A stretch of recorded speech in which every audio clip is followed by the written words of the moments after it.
Спец автобусының өзінің техникасы бәріне жеткізуші.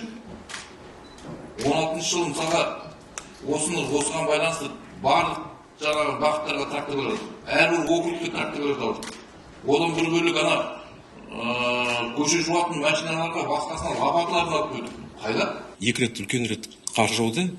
Шынымен ақ біріншісін алып үлгердік, екіншісіне жауған кезде мен өзім куәгері болдым. Сарыөзек деген жерге барып түнімен осы жүріп тазалап жүрдік. Сол кезде қардың көлемі шынымен ақ жарты метрге дейін кейбір жерлерде болып батты. Серік Жамбылович, мына енді мен оправдание емес бұл.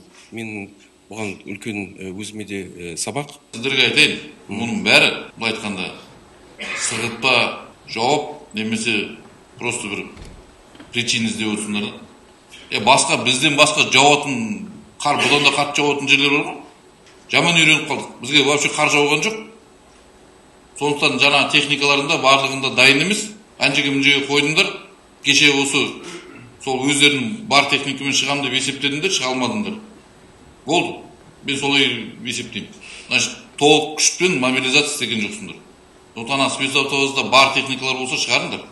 Сіздер сол үшін кәдімгі мемлекет өз тарапынан жыл сайын қаражатын бөліп отыр. Солай емес пе?